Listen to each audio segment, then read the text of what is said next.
Exploring the origins of the Mayans, Aztecs and Incas is a captivating enigma that has intrigued historians and archaeologists for centuries. These native civilizations are extremely interesting.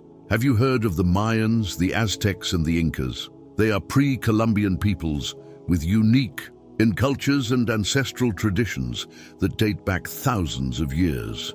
These societies form a truly amazing group.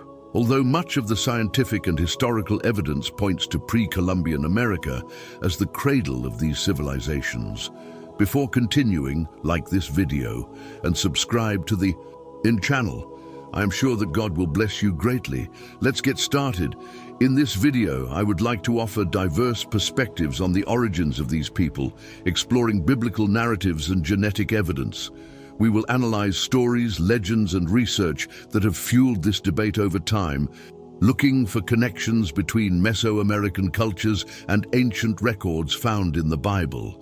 The Mayans represent an ethnic and linguistic group originating from Mesoamerica. The ancient Mayan civilization was primarily made up of members of this group, whose descendants still reside in the region. That includes southern Mexico, Guatemala, Belize, El Salvador, and Honduras.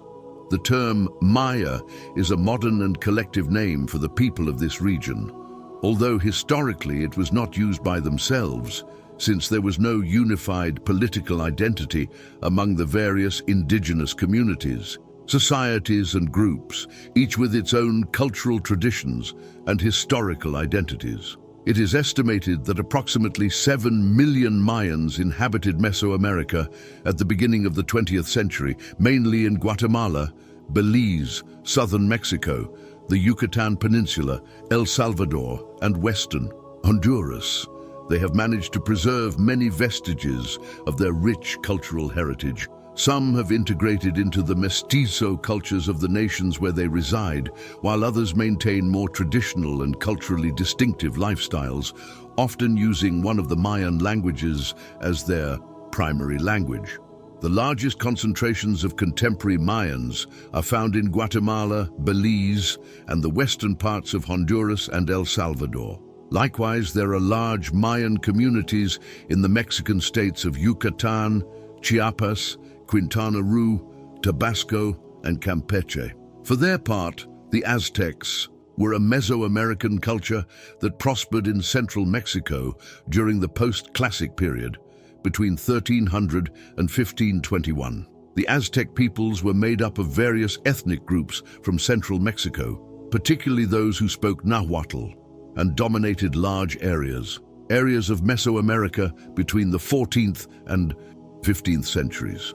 Aztec society was organized into independent city-states known as Altepetl in Nahuatl, a term that referred to a political and territorial entity that functioned as an autonomous unit of government. Each Altepetl was generally led by a ruler called Tlatoani and had its own social, economic, and political structure. Examples of Aztec city-states at that time include Tenochtitlan, the capital of the Aztec Empire, located in the heart of what is now Mexico City. This city, founded in 1325 AD by the Aztecs after migrating from northern Mexico, it was one of the most impressive and notable cities in pre-Columbian Mesoamerica. The Aztecs chose the place to found Tenochtitlan due to a divine sign. According to their mythology, they saw an eagle perched on a cactus, which they interpreted as a celestial indication to establish the city. At its peak, Tenochtitlan had a population estimated between 200,000 and 300,000, making it one of the largest cities in the world at that time, around the 14th century. Shortly after its founding, Tlatelolco, another city on a nearby island in Lake Texcoco, was independent, but later allied with Tenochtitlan and Tacuba to form the Aztec Triple Alliance. Tlatelolco was located on an island near Tenochtitlan, separated by a channel. However, due to their proximity, they were often considered a single unit for practical purposes. Tlatelolco had its own temples and religious sites dedicated to Aztec deities, sharing many in cultural and religious aspects with Tenochtitlan, but retaining its own identity.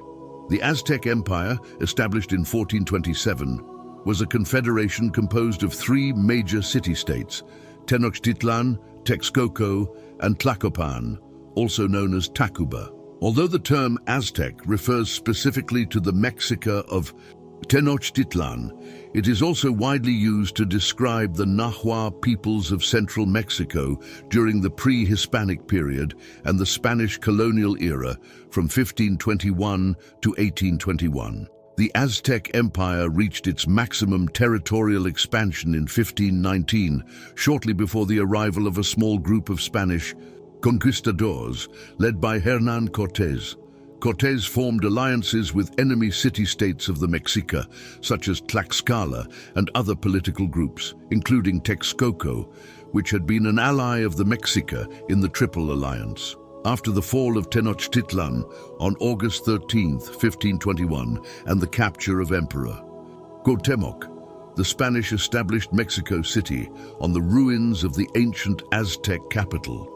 From the new capital, the Spanish continued the process of conquest and incorporation of the Mesoamerican peoples into the Spanish Empire.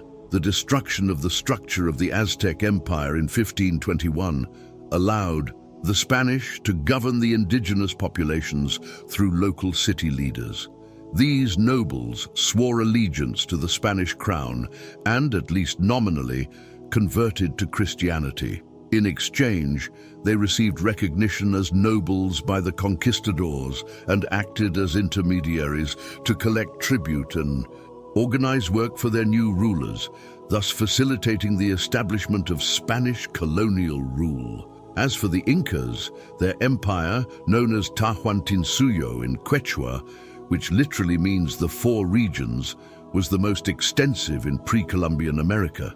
The city of Cusco served as the political, administrative and military core of this vast empire. The Incas had their origins in the highlands of Peru around the 10th century and were finally conquered by the Spanish in 1572. Between 1438 and 1533, the Incas managed to incorporate much of western South America, focusing their expansion on the Andes mountain range. Through methods of conquest and peaceful assimilation, the territory of the Inca Empire covered what is now Peru, western Ecuador, south-central Bolivia, northwestern Argentina, much of Chile, and southwestern Colombia. This state was comparable in its complexity to the great historical empires of Eurasia. The official language of Tahuantinsuyo was Quechua, although there were other local languages that persisted within the territory. Inca leaders promoted the cult of Inti, the solar deity, consolidating their dominance over other cults, such as that of Pachamama. The Inca emperor, known as the Sapa Inca, was considered the son of the sun, which reinforced the centrality of the Inti in the Inca religion. The Inca Empire stood out for not having many of the typical characteristics of Old World civilizations. Despite not using the wheel, having no draft animals, no knowledge of iron or steel, and even lacking a writing system, they managed to build one of the largest and most organized states in human history, as noted by the anthropologist Gordon McEwen. Among the most notable characteristics of the Inca Empire are its monumental architecture, especially its stone constructions, an extensive network of roads that connected the different parts of the empire, high-quality textiles, and the use of quipus, knotted ropes that were used to record and transmit information. Its advanced agricultural system, based on terraces and sophisticated techniques, helped sustain the empire's population. The Tahuantinsuyo operated without traditional currencies or markets. Instead, the exchange of goods and services was based on reciprocity between communities and Inca rulers. Taxes were paid in the form of compulsory labor for the state, and Inca leaders rewarded the population with access to resources and grand festivities that included food and drink. The ancient Mayans, Aztecs, and Incas are fascinating and mysterious civilizations. Many people consider these cultures to be enigmatic due to their achievements and sophistication. According to sacred texts, people who emigrated from Asia, such as indigenous people, have a genetic and cultural connection with Asians.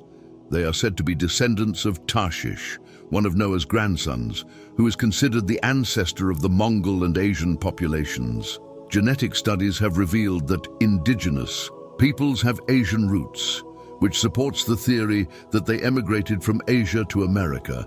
Some theories suggest that there was admixture with African populations in the early days of humanity, which would explain the diversity in skin tones, although many characteristics such as straight hair and slanted eyes remained. Genetic studies and biblical narratives converge by pointing out that Native Americans have their roots in Asia, which reinforces the idea that these peoples were not native to America, but rather migrated from the Asian continent. The Incas, Aztecs, and Mayans have captured the imagination of researchers and history buffs due to their cultural legacy and extraordinary ability to adapt and thrive in diverse environments. Their architectural achievements, systems of social organization, and religious practices show us a depth and complexity that continues to inspire respect and admiration.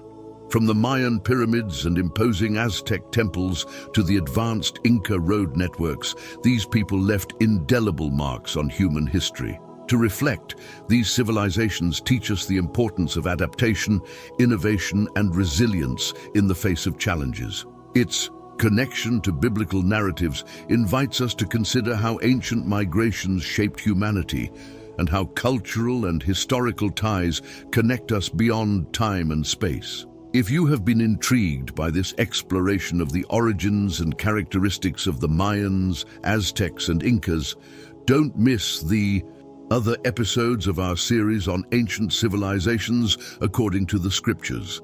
Leave us your suggestions about other towns you would like to visit, because we are committed to reading and analyzing your comments to continue creating fascinating content. Thank you for joining us on this journey through history. See you in the next video. God bless you.